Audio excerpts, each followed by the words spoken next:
আবারও একটা নতুন ব্লগ নিয়ে আমি হাজির হলাম। আমি রিঙ্কু। আমার এই ছোট্ট পরিবারে যে যেখান থেকে আজকের ব্লগখানা দেখছো তাদেরকে প্রত্যেককে ওয়েলকাম জানাচ্ছি। তোমাদের সাথে করে আজকে বৃহস্পতিবার দিন ব্লগটা শেয়ার করছি। বৃহস্পতিবার দিন আজ কিন্তু অম্বুবাচী ছেড়ে যাবে, তো সকালবেলা থেকে উঠে কিন্তু আমার সংসারে বেশ তোড়জোড় করে কাজকর্ম শুরু হয়েছে। ওদিকে শাশুড়ি মা কিন্তু সমস্ত কিছু পরিষ্কার পরিচ্ছন্ন করছে, আর সেগুলো একটু গুছিয়ে দিয়ে এসে এখানটায় চলে এসেছি। সকালে হাজবেন্ডের জন্য আজকে টিফিন দেবো এবং ছেলেরও স্কুল আছে। আজকে ভাবছি একটু আলুর পরোটা বানাবো। আলুর পরোটা কিন্তু করছি আটা দিয়ে করব, ময়দা চাইলে তোমরা দিতে পারো। যেহেতু হেলদির দিক দিয়ে চিন্তা ভাবনা করলে সেই কারণে আটা খাওয়াটাই বেটার, যতটা ময়দা অ্যাভয়েড করা যায়। প্রথমে আলুটাকে একটু প্রেসার কুকারে সিটি দিয়ে নিয়েছি। তারপর যেই আলুটা সেদ্ধ হয়ে গেছে সেটাকে মেখে নিয়েছি। আর তারপর কড়াতে একটু জিরে ফোড়ন দিলাম। তারপর সেখানে সামান্য পরিমাণে একটু হিংও দিয়েছি। এরপর এই আলুটা দিয়ে দিলাম। আলুর মধ্যে তারপরে দিলাম লঙ্কার গুঁড়ো, জিরের গুঁড়ো, মিষ্টি, নুন। এইভাবে করে বেশ ভালো করে ওটাকে মিক্সিং করতে হবে, এবং মিক্সিং করতে গিয়ে দেখা যাবে যখন এটা প্রায় এক জায়গায় সব জড়ো হয়ে গেছে, একটা মন্ডর মতন হয়ে গেছে, তারপর বুঝে নেবে পুর আমার রেডি। এবার পুরটাকে ঠান্ডা করতে হবে। ঠান্ডা করে তারপরে কিন্তু এই আটার যে লেচিগুলো কেটেছি তার মধ্যে ভরবো। আর তারপর দেখতেই পেলে কিভাবে আমি ভরলাম। যাই হোক, বাটির মতন করে তারপরে কিন্তু পুরটা দিলাম। এইভাবে করেই পুরোটাই আমি কিন্তু পরোটাটা আটা দিয়ে বেলে নিলাম।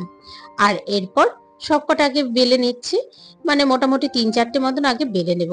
আজ এখানে আমি 8খানা করব, যেহেতু শাশুড়ি মাও আজকে থেকে সবই খাবেন, মানে নিরামিষী ভাবেই সব খাবেন, তো উনিও আজকে খাবেন। যাই হোক, এইভাবে করে ছেলে থেকে শুরু করে আমাদের প্রত্যেকের জন্য দুটো দুটো করে 8খানা করলাম। আর তারপর প্রথমে আগে ভালো করে এপিট ওপিট করে সেঁকে নেব। আর তারপর এরপর সামান্য তেল দিয়ে দিলাম।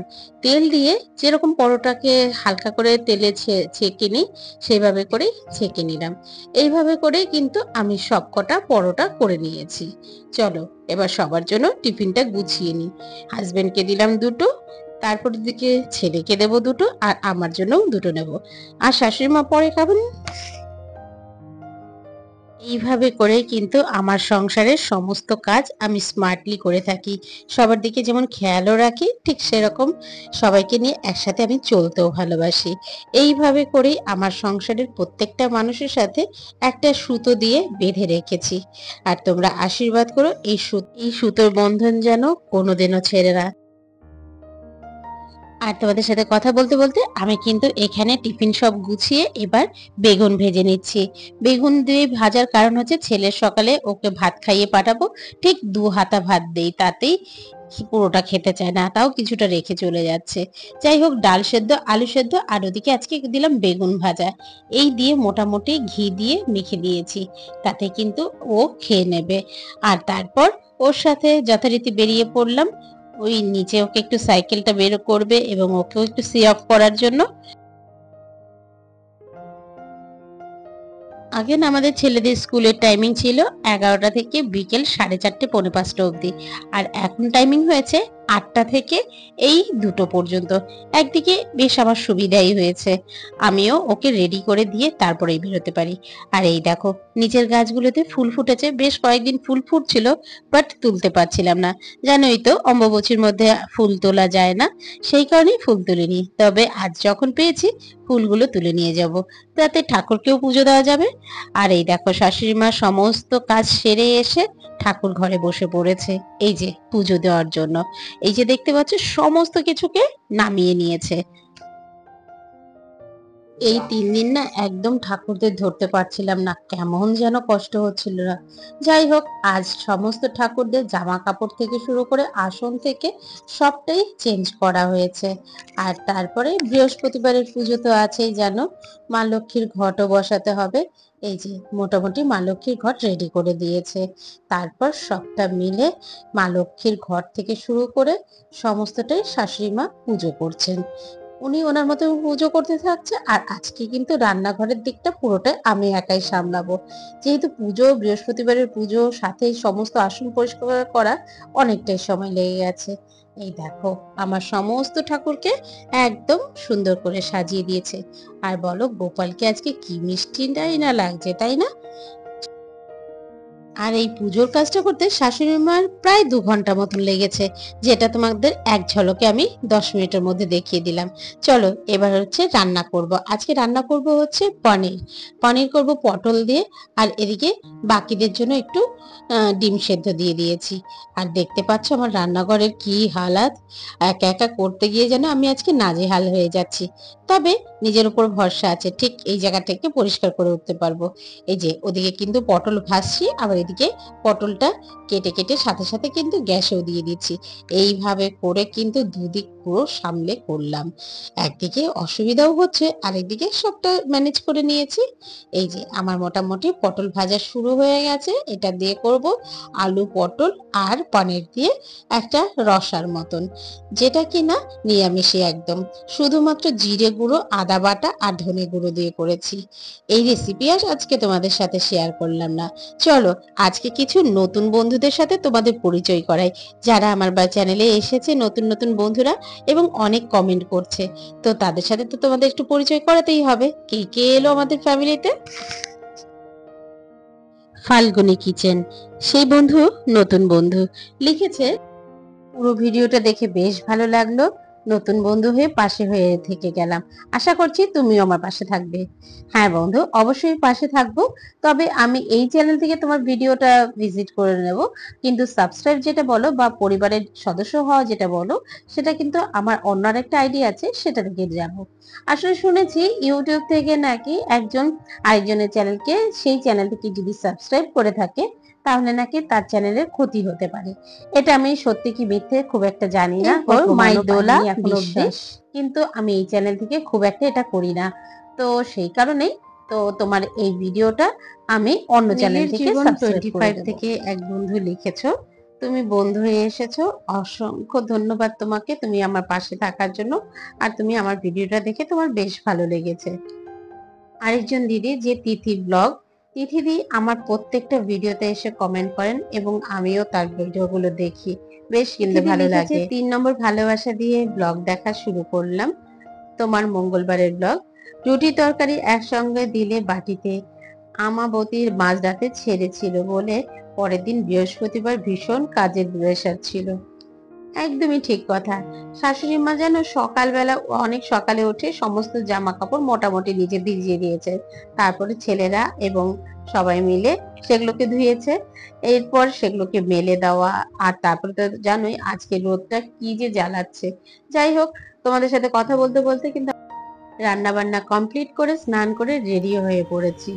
এই মোটামুটি রেডি হয়ে পড়েছি।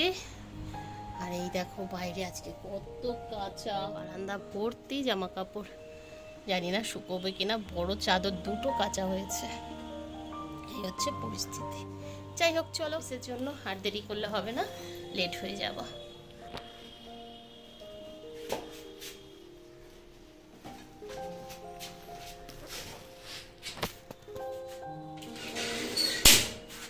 গেটটা দিয়ে দাও, নীল আসলে ফোন করতে বলো। ওর মায়ের দোলা বিশ্বাস, তিথি ব্লগ, নীলাংশু সাহা, বিনয় সর্দার, কমলা বিশ্বাস, বাসন্তী লাইফস্টাইল। সে দিদি লিখেছে, আমিও তোমার পরিবারে এলাম, আর তোমার ভয়েসটা খুব সুন্দর। আর থ্যাংক ইউ বন্ধু, তোমার কান আমার কথাগুলো শোনার জন্য তোমার ধৈর্য আছে, তার জন্য আরো বেশি ভালো লেগেছে। গুড মর্নিং, আবারও একটা ডেইলি ব্লগ নিয়ে তোমাদের সামনে হাজির হয়ে গেলাম। আমি রিঙ্কু, আমার এই ছোট্ট পরিবারের সকলকে ওয়েলকাম জানাচ্ছি। আশা করছি যে যেখান থেকে আমার ব্লগ ভিডিও দেখছো বেশ ভালো আছো, আর আমিও ভালো আছি। আর জানো তো আজকে কখনো বৃষ্টি কখনো রোদ, আর দেখালে আমি তো কত জামা কাপড়, জানি না শুকোবে কিনা। যাই হোক চলো, এই আমাদের ডেইলি রুটিন কেমন লাগছে অবশ্যই একটা ছোট্ট কমেন্ট করে জানিয়ে যাও। চলো দেখতে থাকো। মাঝখানে একদিন একটু ওয়েদারটা বেশ ভালো ছিল, আর আজকে এত কাচাকুচি, আর আজকে দেখো আকাশটা এই রোদ দেখাচ্ছে, একটু বাদে আবার মেঘ, তারপরে বৃষ্টি, এইভাবে করে সারাটা দিন চলছে। যাই হোক, শাশুড়ি মাকে পরে ফোন করে বললাম, তুমি আর জামা কাপড়গুলোকে আর বাইরে দিও না, সব ঘরে রেখে শুকিয়ে নাও। আর এই দেখো বৃষ্টি কি জোর নেমেছে। আর তারপর এখন প্রায় বাজে 5:30 পৌনে 6টার মতন। আমার অফিস ছুটি হয়ে গেছে, বাড়ি ফেরার পালা। তো ভাবলাম চলো তোমাদের সাথে এই বৃষ্টির মুহূর্তটাও আজকে শেয়ার করি। আজকে যখন অফিসে ঢুকলাম রোদ মাথায় নিয়ে, আবার বেরোচ্ছি ছাতা মাথায় আছে, কিন্তু এখন হচ্ছে বৃষ্টির জন্য। আর তারপর আর অন্য কিছু ভিডিও করিনি, সরাসরি চলে আসলাম রাতের খাবারের সময়। এই যে ডালটা ফোড়ন দিয়েছিলাম, ডিমের অমলেট আর পনির, এই দিয়ে রাতে ডিনার করলাম। আর জানো তো, ওই যে হাজবেন্ড দেখেছে বেছে বেছে শুকনো লঙ্কাটা আমাকে দিলে। যাই হোক, এইভাবেই হাসি মজার মাধ্যমে আমার জীবনটা কাটছে। তোমাদের কেমন লাগছে সবটা কিন্তু আমাকে কমেন্টের মাধ্যমে জানিও। এরপর চলে যাচ্ছি পরের দিন সকাল। আর সারাদিন আর ভিডিও করিনি, একদম চলে আসলাম অফিস ছুটির পর একদম রথযাত্রা নিয়ে। এই যে আমাদের এখানে শখের বাজারে বেশ বড় রথ বেরোয়, তো সেই রথে কত যে ভিড় হয় সেটাই তোমাদের সাথে একটু দেখানোর চেষ্টা করলাম। আমি কিন্তু বাসে বসে আছি, সেখান থেকেই সেই ছবিগুলো তুলছি। বিভিন্ন লোকজন এখানে এসে কিন্তু ভিড় করেছে শুধুমাত্র এই রথ দেখার আশায়। জগন্নাথের একবার দর্শন হবে। জানো তো, দীঘাতে বেশ সুন্দর করে রথযাত্রা পালন হচ্ছে, পুরীতেও হয়, সবাই আমরা জানি।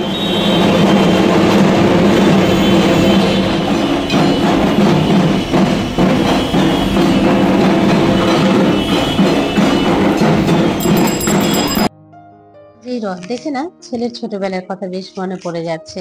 ছোটবেলায় কিন্তু প্রত্যেকটা বছর রথ টানার জন্য অস্থির হয়ে যেত, সুন্দর করে টানতো। ইভেন আমার মেয়ে ননদের মেয়েরাও ওরাও টানতো, এনে ওরা মামা বাড়িতে মানে আমাদের বাড়িতে রেখে যেত, আবার 7 দিন বাদে এসে নিয়ে যেত।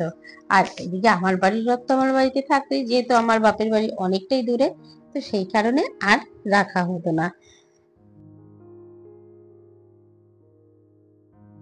শুক্রবার দিন অর্থাৎ রথের দিন তোমাদের কোনো আর খাওয়া দাওয়া বা ডেইলি লাইফস্টাইল নিয়ে আর শেয়ার করলাম না, যেহেতু অনেকটাই বড় হয়ে যাচ্ছে। যাই হোক, আমার এই গোপুসোনাকে কেমন লাগছে এবং জগন্নাথ দেবকে কেমন লাগছে অবশ্যই জানিও। আর এই রথের দিনে না পাঁপড় ভাজা, এদিকে চপের দোকান, সেই সব দোকানগুলোতে তো সাংঘাতিক ভিড় ছিল। যদি ভিডিওটা তুললে ভালো হতো, কিন্তু আমার সেই সময় মোবাইলের চার্জটা একদম পড়ে গেছিল। যাই হোক, সেই কারণে আর করতে পারিনি।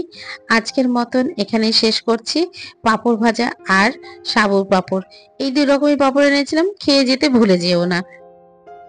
আবারও তোমাদের সাথে দেখা হবে নতুন একটা ভিডিওতে, নতুন কোনো কন্টেন্ট নিয়ে। ততক্ষণ অবধি সবাই ভালো থেকো, সুস্থ থেকো। Tata, good night, have a sweet dream.